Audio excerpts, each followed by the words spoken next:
Olunaku lwajjo abakiise mu kikolo gw'eggwanga olukulu olw'omulundi ogw'e11 baatudde ku kisaawe ky'ameefuga Kololo era ne balonda omukubiza w'ekikolo gw'eggwanga olukulu n'omumyuka we Jacob Lokoli Olanya ye yawangudde ekifo ky'omukubiza w'ekikolo gw'eggwanga olukulu ate omumyuka we n'abeera Anita Mong. Bano bombi bava mu kibiina ekiri mu buyinza ekya NRM era oluvannyuma lw'okuwangula Jacob Olanya yasuubizza okukolaganira awamu n'abo be yawangudde era n'ategeeza nga bw'atagenda kubeera na nnyanfa yonna ku mutima eri omuntu yenna eyabadde alina gw'anoonyeza obululu nga yamuwangudde. Use them as a reference point when expressing sometimes very divergent opinion.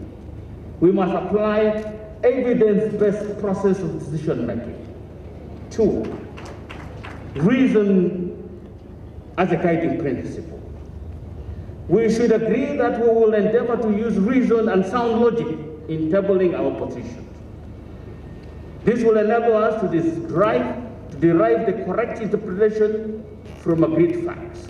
Somebody said we should learn to sharpen our arguments rather than our voices. Ng'ogyeko ekyokulonda wabaddewo n'ebintu ebirala awamu n'emisoso egyabadde giteekeddwa okugoberera omuntu yenna eyandyagadde okwenyigira mu kulonda kuno. Ebimu ku ebyo kwe kubeera n'amasimu gonna ag'ekika ekyalumamyo awamu n'amasimu amalala. Si kye kyokka obutakkirizibwa kuba na nsimbi zisuka $50 mu buliwo wabula era omubaka yenna n'omuntu omulala yabadde ateekeddwa okuba nga yakebereddwa ekirwadde kya COVID-19. Abamu ku bakiise mu kikolo gw'eggwanga olukulu baalaze okwemulugunya ku bukwakkulizo obw'enjawulo obwabateereddwawo ne bagamba nti kino kyadde kirinnyirira eddembe lyabwe.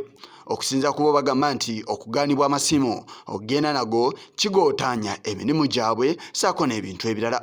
Ndowooza lwakekengera omanyi pulezidenti buli wabeerawo okutya wabeerawo ebintu bingi nnyo naye ng'ate nze ndowooza nti pulezidenti w'abantu yandibaddewo abantu n'atateekebwa n'eri wala nnyo bamutadde wala okuva eno kuffe lwa nsonga nti oba oluusi wabeerawo okutya amasimu engeri gakozesaamu kitukoze bubi nnyo ffe nga abandi badde bakommunikatinga n'okuba nti tuli obingira bannaffe abalala nga tukozesa essimu.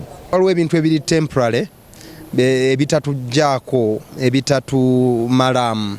So if I can be off phone essaawa emu olunaku lumu for the good of abantu okubeera peaceful nkikola naye wadde kibeera kinyiza eddembe lyange kuba simanyi lwaki essimu yalibadde nga egaanibwa mu kifo nga kino naddala omubaka but that's okay provided business tugimaze esinga obukulu etuleese the most important kyekyo.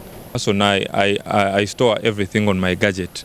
I use my phone to note. So it is too bad that I was not given my right. This is my right.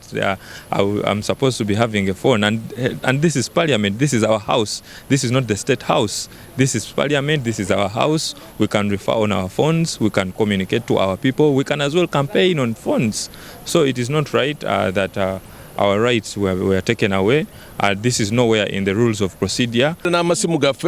Nga tukakozesa kujjayo gundi kati omanyi constitution eri digital tulina rules of procedure ziri digital tulina enabling laws ngeyo administration of parliament act ojija kusimu yo naye sebo wano batulemeseza kubeera n'amasimu ekyo byo byonna bikoleddwa kulaba nti batunyigiriza bayiseewo ekyabwe naye tebatusobola tujja kubalinya ku nfete baagala tebaagala. Mu bwofu bwe bumu era ababaka beemulugunyiza ku nsonga ez'omukulembeze w'eggwanga okubeera mu kifo kino okuva ku makya okutuusa ebyateereddwa ku lukangaga bwe byawereddeyo ne bategeeza nga bwe yabadde abatiisatiisa awamu n'okgezaako okuggulirira. Ttenti etunuddemu babaka ba NRM era ababaka bali mu kutya nti ne bwe baba baleogeddeyo akantu akasanyusa ku kadaaga oluusi olaba nti oli najjukira bujjukizi natya naga nti kuba mulimu ba spies abagezaako okwagala okukola ki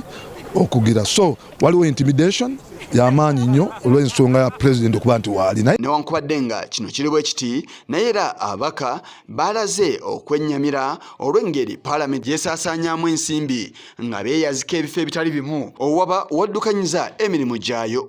Okusinza kuba bagamba nti kino kyakubibwa mu ttooki era nti kisaanye okukomerezebwa. We want a balanced parliament. Probably our voices will be reflected in the election. But on the intimidation and the environment you see around, Parliament has not been in this kind of form.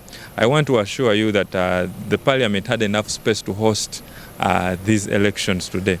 But because they wanted us to be in a state whereby we do not have our phones, we cannot communicate. Si tusaba akomi wano level eyokulonda speaker ne wabanga alondeddwa yenna alondeddwa akole ekyo kyalina okukola nga tasosodde mu babaka wabula nga akola ekimusaaniddemu nga taata oba nga maama wa Parliament. Olunaku lwajjo Parliament lwetandise emirimu gyayo mu butongole era nga batandise n'okulonda omukubiza w'olukiiko lw'eggwanga olukulu awamu n'omumyuka we. Ekisanja kino kyakugwako era mu mwaka 2026 bannansi lwe bajja okukkira obusanduuke okulonda abakulembeze abajja.